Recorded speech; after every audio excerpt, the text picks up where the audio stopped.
जी नमस्कार दोस्तों, आप सभी का आपके अपने परिवार आईडी एग्जाम में स्वागत है। तो कैसे हैं आप सभी के सभी। उम्मीद करते हैं कि आप सभी अच्छे होंगे और आपकी तैयारी भी अच्छी चल रही होगी। तो दोस्तों, जैसा कि आप सभी को पता है कि डेली शाम को आपकी सीयूटी से संबंधित क्लास होती है।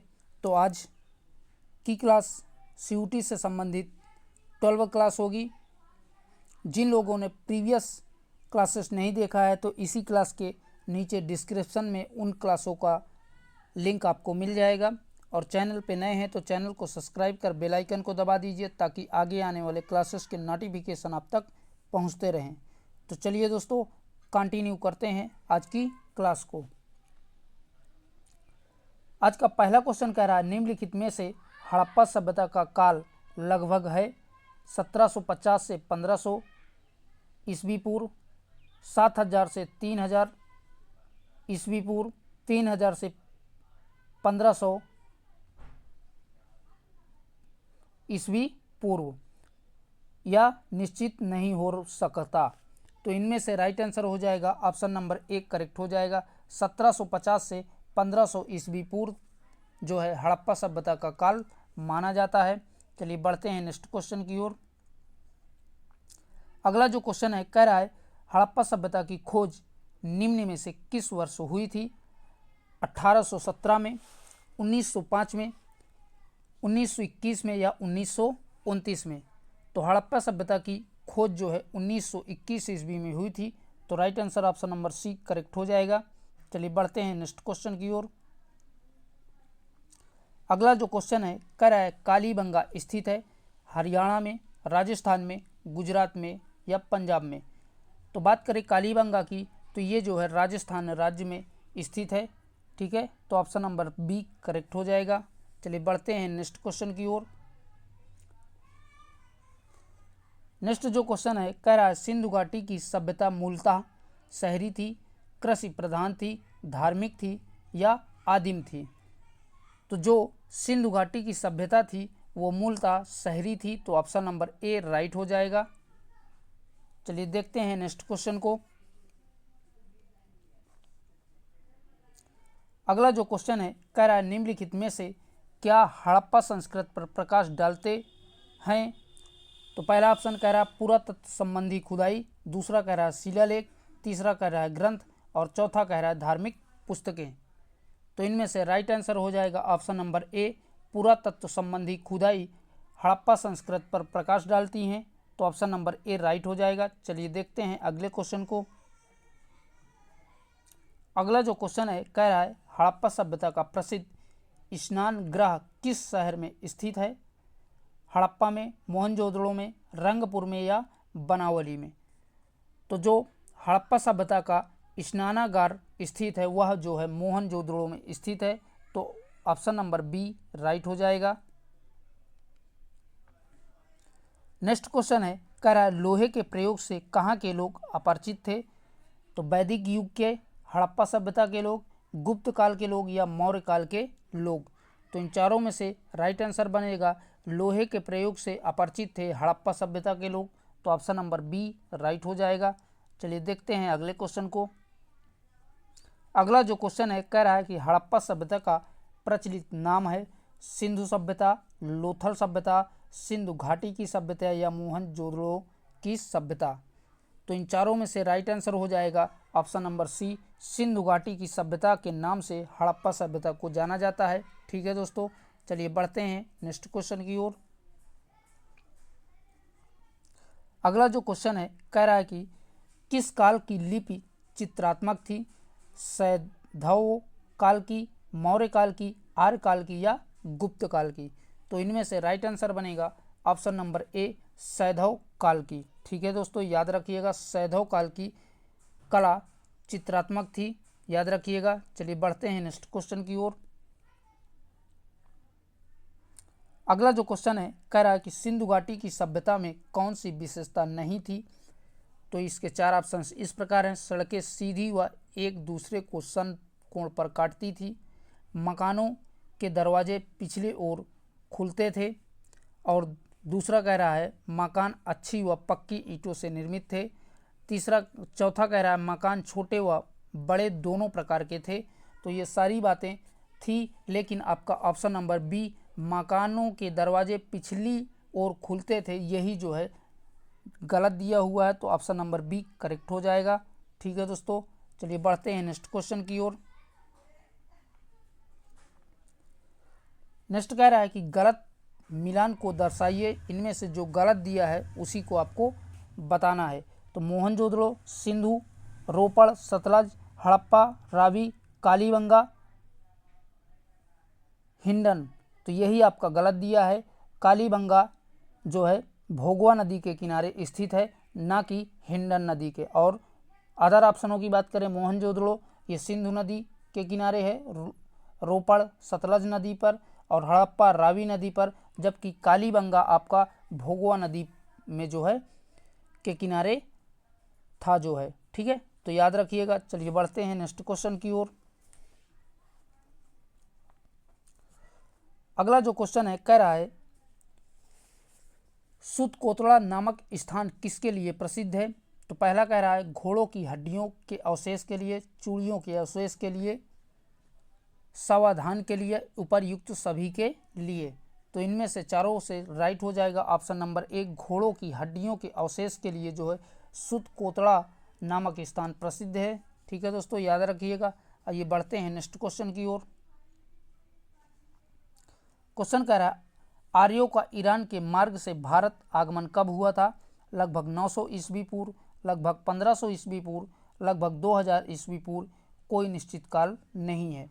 तो आर्यों का ईरान के मार्ग से भारत जो है लगभग 1500 ईस्वी पूर्व पहले आए थे। ठीक है, तो ऑप्शन नंबर बी राइट हो जाएगा। चलिए बढ़ते हैं अगले क्वेश्चन की ओर। अगला क्वेश्चन कह रहा है आर्य शब्द प्राय किसको इंगित करता है। यूरेशिया के एक जाति को, इंडो रेशिया एक भाषी लोगों को, संस्कृत धार्मिक तथा जर्मिक भाषा भाषी गोरी जाति को, या अभी तक रहस्य बना हुआ है। तो इसमें से राइट आंसर हो जाएगा option number C, Sanskrit, Nordic और जर्मिक भाषा भाषी गोरी जाति के लिए जो है आर्य शब्द प्राय इंगित किया जाता था। ठीक है, चलिए बढ़ते हैं अगले क्वेश्चन की ओर। अगला जो क्वेश्चन है कह रहा है आर्य शब्द का अर्थ था। तो बताइए इन चारों में से आर्य शब्द का अर्थ कौन सा है। वीर या योद्धा, दूसरा कह रहा है श्रेष्ठ या कुलीन, तीसरा है विद्वान और चौथा है यज्ञ कर्ता। तो इनमें से राइट आंसर बनेगा ऑप्शन नंबर बी, श्रेष्ठ या कुलीन, यही जो है आर्य शब्द का अर्थ था। आइए देखते हैं अगले क्वेश्चन को।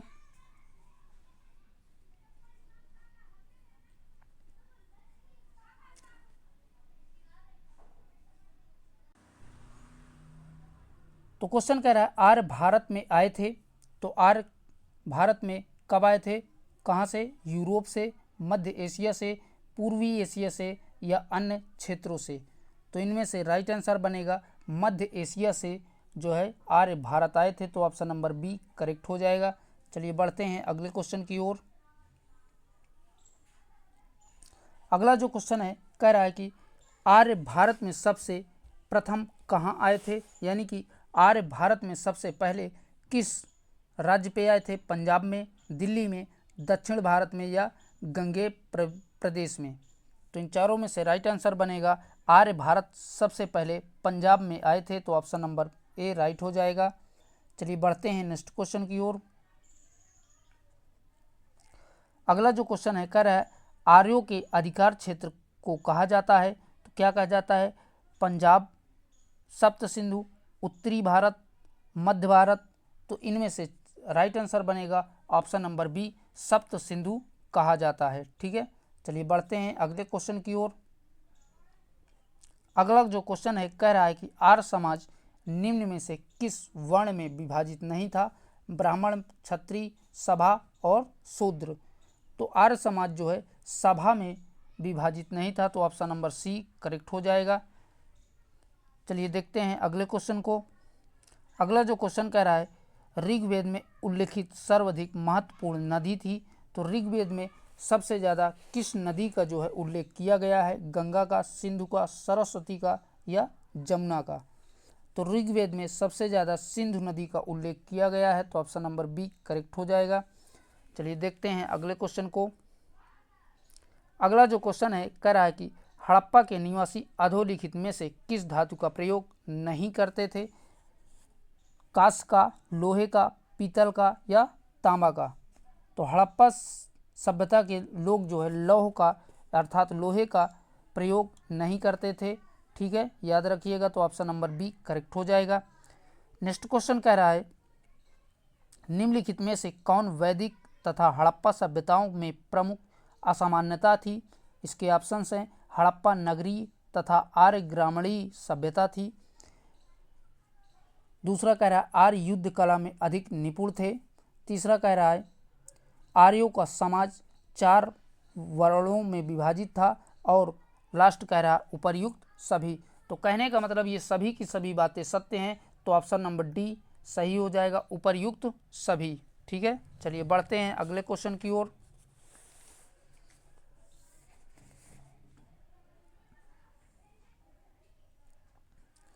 अगला जो क्वेश्चन है कह रहा है कि हड़प्पा काल में खेती या भंडार गृह सबसे अधिक पाए गए कहाँ पर? मोहनजोदड़ो में, हड़प्पा में, कालीबंगा में या लोथल में? तो हड़प्पा काल में खत्ती या भंडार गृह सबसे अधिक हड़प्पा में पाए गए थे। तो ऑप्शन नंबर बी करेक्ट हो जाएगा। चलिए देखते हैं अगले क्वेश्चन को। अगला जो क्वेश्चन है कह रहा है कि हड़प्पा सभ्यता किस काल से संबंधित थी? कांस्य युगीन, पाषाण युग से, लौह युग से या उपर्युक्त सभी से? तो हड़प्पा सभ्यता की अगर बात करें तो ये जो है कांस्य युगीन से संबंधित थी। तो ऑप्शन नंबर ए राइट हो जाएगा। आइए देखते हैं नेक्स्ट क्वेश्चन को। अगला जो क्वेश्चन है कह रहा है कि अजंता की गुफाएं क्या दर्शाती हैं? भगवान बुद्ध की जिंदगी व पिछले जन्मों के कार्य, महाभारत की कहानी, भगवान महावीर का जीवन, शिव की मुद्राएं। तो इन चारों में से राइट आंसर बनेगा ऑप्शन नंबर ए, भगवान बुद्ध की जिंदगी व पिछले जन्म के कार्यों को अजंता की गुफाएं दर्शाती हैं। तो ऑप्शन नंबर ए राइट हो जाएगा। चलिए देखते हैं अगले क्वेश्चन को। अगला जो क्वेश्चन है कह रहा है कि मौर्य वंश का अंतिम शासक कौन था? पुष्यमित्र, सुशर्मन, वासुदेव या वीरधता? तो इन चारों में से राइट आंसर बनेगा ऑप्शन नंबर डी करेक्ट हो जाएगा। वीरधता यही जो है मौर्य वंश का अंतिम शासक था। याद रखिएगा, इंपॉर्टेंट है। चलिए बढ़ते हैं नेक्स्ट क्वेश्चन की ओर। अगला जो क्वेश्चन है कह रहा है निम्नलिखित आहारों में से कौन सा आहार सिंधु नदी की सभ्यता के व्यक्तियों का मुख्य आहार था? मांस, मछली, गेहूं और चावल? तो इनमें से राइट आंसर हो जाएगा गेहूं जो है यही सिंधु घाटी सभ्यता के व्यक्तियों का मुख्य भोजन था। तो ऑप्शन नंबर सी करेक्ट हो जाएगा। चलिए बढ़ते हैं अगले क्वेश्चन की ओर। अगला जो क्वेश्चन है कह रहा है वैदिक काल में राजा को कहा जाता था जना, सम्राट, शासक या राजन? तो वैदिक काल में राजा को राजन कहा जाता था। तो ऑप्शन नंबर डी करेक्ट हो जाएगा। चलिए देखते हैं नेक्स्ट क्वेश्चन को। क्वेश्चन कह रहा है वेदों की संख्या है 2, 3, 18 व 4। तो आप सभी को पता होगा कि वेद कितने हैं, कमेंट बॉक्स में तुरंत बताइए फटाफट। तो वेदों की संख्या 4 है। तो ऑप्शन नंबर 4 करेक्ट हो जाएगा। चलिए देखते हैं नेक्स्ट क्वेश्चन की ओर। अगला जो क्वेश्चन है कह रहा है ऋग्वैदिक काल में समाज का रूप किस प्रकार का था? पितृसत्तात्मक, मातृसत्तात्मक, ए एवं 2, बी दोनों या कोई नहीं? तो ऋग्वैदिक काल में समाज का रूप पितृसत्तात्मक था। तो ऑप्शन नंबर ए राइट हो जाएगा। याद रखिएगा। अगला कह रहा है निम्न में से कौन सा वेद सबसे पुराना है? सामवेद, यजुर्वेद, ऋग्वेद या अथर्ववेद? तो सबसे पुराने वेद की अगर बात करें तो ऋग्वेद सबसे पुराना वेद है। तो ऑप्शन नंबर सी करेक्ट हो जाएगा, ऋग्वेद।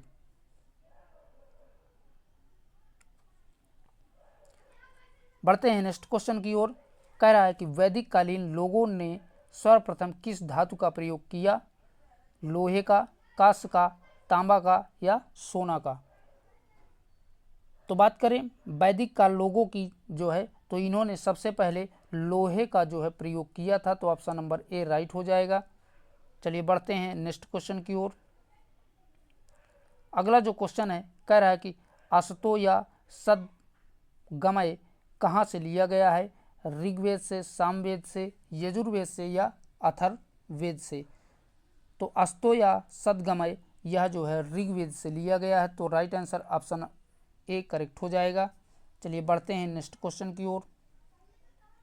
अगला जो क्वेश्चन है कह रहा है कि गायत्री मंत्र कहाँ से लिया गया है, ऋग्वेद से, सामवेद से, यजुर्वेद से या इनमें से कोई नहीं। तो बात करें गायत्री मंत्र की, तो ये जो है आपका ऋग्वेद से लिया गया है, तो ऑप्शन नंबर ए करेक्ट हो जाएगा। अगला क्वेश्चन कह रहा है किस स्थान पर सिंधु घाटी सभ्यता के बंदरगाह के अवशेष मिले हैं, कालीबंगा में, मोहनजोदड़ो में, हड़प्पा में या लोथल में। तो बात करें जो है बंदरगाह के अवशेष लोथल में मिले हैं, तो ऑप्शन नंबर डी करेक्ट हो जाएगा। याद रखिएगा दोस्तों, इंपॉर्टेंट क्वेश्चन है। चलिए बढ़ते हैं अगले क्वेश्चन की ओर। अगला जो क्वेश्चन है सांख्य दर्शन के रचनाकार हैं कपिल, गौतम, कणाद, पतंजलि। तो बात करें जो है सांख्य दर्शन के, तो इसके रचयिता जो है कपिल हैं, तो ऑप्शन नंबर ए करेक्ट हो जाएगा। चलिए बढ़ते हैं अगले क्वेश्चन की ओर। अगला जो क्वेश्चन है कह रहा है कि उपनिषदों की संख्या है, तो उपनिषदों की संख्या बताना है आपको 40, 18, 108 या 2। तो इनमें से राइट आंसर हो जाएगा उपनिषदों की संख्या 108 है, तो ऑप्शन नंबर सी करेक्ट हो जाएगा। चलिए बढ़ते हैं अगले क्वेश्चन की ओर। क्वेश्चन कह रहा है कि पुराणों की संख्या है 108, 18, 16, 15। तो बात करें पुराणों की संख्या की, तो पुराणों की संख्या 18 है, आप सभी को पता ही होगा। ठीक है, चलिए बढ़ते हैं अगले क्वेश्चन की ओर। अगला जो क्वेश्चन है कह रहा है वैदिक सभ्यता में निम्न में से किसकी पूजा नहीं होती थी, वरुण की, इंद्र की, लक्ष्मी की या सूर्य की। तो वैदिक सभ्यता में लक्ष्मी की पूजा नहीं की जाती थी, तो ऑप्शन नंबर सी करेक्ट हो जाएगा। याद रखिएगा दोस्तों। चलिए बढ़ते हैं अगले क्वेश्चन की ओर। अगला जो क्वेश्चन है कह रहा है जैन धर्म में सर्वाधिक ध्यान किस व्रत पर दिया गया है, सत्य पर, अहिंसा पर, अपरिग्रह पर या अस्तेय पर। तो राइट आंसर हो जाएगा ऑप्शन नंबर बी, जैन धर्म में सर्वाधिक ध्यान अहिंसा व्रत पर दिया गया है, तो ऑप्शन नंबर बी करेक्ट हो जाएगा। आइए बढ़ते हैं अगले क्वेश्चन की ओर। अगला जो क्वेश्चन है कह रहा है निम्न में से आर्यों की क्या विशेषता नहीं थी। पहला कह रहा है समाज 4 वर्गों में बांटा हुआ था, धर्मांधता। तीसरा कह रहा है मुख्य व्यवसाय कृषि था। चौथा कह रहा है सामाजिक जीवन का आधार परिवार था। तो इनमें से राइट आंसर हो जाएगा ऑप्शन नंबर बी, धर्मांधता। यही जो है आर्यों की विशेषता नहीं थी, और सारी की सारी समाज 4 वर्गों में बटा हुआ था, ये भी थी, और मुख्य व्यवसाय कृषि भी था, सामाजिक जीवन का आधार परिवार था। ये तीनों की तीनों आर्य की विशेषताएं थी, जबकि धर्मांधता ये आर्यों की विशेषता नहीं थी। तो याद रखिएगा। चलिए बढ़ते हैं अगले क्वेश्चन की ओर। अगला जो क्वेश्चन है कह रहा है निम्न में से आर्यों के बारे में किस से जानकारी प्राप्त नहीं होती है। तो पहला कह रहा है पुरातत्व संबंधी खुदाइयों से, श्लोक से, कविताओं से या कथाओं से। तो राइट आंसर हो जाएगा ऑप्शन नंबर ए, पुरातत्व संबंधी खुदाई से जो है आर्यों के बारे में जानकारी नहीं मिलती है, तो ऑप्शन नंबर ए राइट हो जाएगा। आइए देखते हैं नेक्स्ट क्वेश्चन को। अगला जो क्वेश्चन है कह रहा है कि मौर्य की राजधानी किस शहर में थी, कन्नौज में, पाटलिपुत्र में, वैशाली में या उज्जैन में। तो मौर्यों की राजधानी पाटलिपुत्र थी, तो ऑप्शन नंबर बी राइट हो जाएगा। याद रखिएगा दोस्तों, इंपॉर्टेंट क्वेश्चन है। नेक्स्ट है रामायण किसने लिखी है। तो वेद व्यास ने, वाल्मीकि ने, मनु ने या कौटिल्य ने। तो आप सभी को पता है कि रामायण किसके द्वारा लिखी गई है, तो यह जो है वाल्मीकि के द्वारा लिखी गई है, तो ऑप्शन नंबर बी करेक्ट हो जाएगा। अगला जो क्वेश्चन है कह रहा है कि महाभारत किसने लिखी है, वेद व्यास ने, वाल्मीकि ने, मनु ने या कौटिल्य ने। तो बात करें महाभारत की, तो ये जो है वेद व्यास के द्वारा लिखी गई है, तो ऑप्शन नंबर ए राइट हो जाएगा। आइए बढ़ते हैं नेक्स्ट क्वेश्चन की ओर। क्वेश्चन करा है भागवत गीता किसने लिखी है? मनु ने, वेद व्यास ने, पाणिनि ने या आर्यभट्ट ने? तो इनमें से राइट आंसर हो जाएगा भगवत गीता वेद व्यास के द्वारा लिखी गई है, तो ऑप्शन नंबर बी राइट हो जाएगा। चलिए देखते हैं अगले क्वेश्चन को। अगला जो क्वेश्चन है कह रहा है किसने अश्वमेध यज्ञ किया है? अशोक, बिंदुसार, पुष्पमित्र या कोई नहीं? ठीक है, तो इन चारों में से राइट आंसर बन जाएगा अश्वमेध यज्ञ पुष्पमित्र के द्वारा किया गया था, तो ऑप्शन नंबर सी राइट हो जाएगा। ठीक है दोस्तों, याद रखिएगा। चलिए बढ़ते हैं नेक्स्ट क्वेश्चन की ओर। अगला जो क्वेश्चन है कह रहा है जलियांवाला बाग हत्याकांड के लिए उत्तरदायी जनरल डायर को निम्नलिखित में से किसने मार दिया था? तो पहला कह रहा है पृथ्वी सिंह आज़ाद ने, दूसरा कह रहा है ऊधम सिंह ने, तीसरा कह रहा है सोहन सिंह जोश ने और चौथा कह रहा है सरदार किशन सिंह ने। तो इन चारों में से राइट आंसर बनेगा ऊधम सिंह ने जो है जलियांवाला हत्याकांड में उत्तरदायी जनरल डायर को जो है मार गिराया था। तो कौन सा? ऊधम सिंह को ने जो है, ठीक है, किसने? ऊधम सिंह जो है जनरल डायर को, जो जलियांवाले बाग नरसंहार का कारण था, उसको मार गिराया था। ठीक है, याद रखिएगा। तो दोस्तों आज के लिए इतना ही। यहीं तक आपके मोस्ट 50 क्वेश्चन थे जिनको हमने आपके साथ कवर किया। और वीडियो को ज़्यादा से ज़्यादा अपने दोस्तों में शेयर करें। और भैया अभी तक आप लोगों ने चैनल को सब्सक्राइब नहीं किया है तो प्लीज़ उसे भी सब्सक्राइब कर लें और बेल आइकन को दबा दीजिए। फिर मिलेंगे एक नई क्लास के साथ, तब तक के लिए बाय बाय, टेक केयर।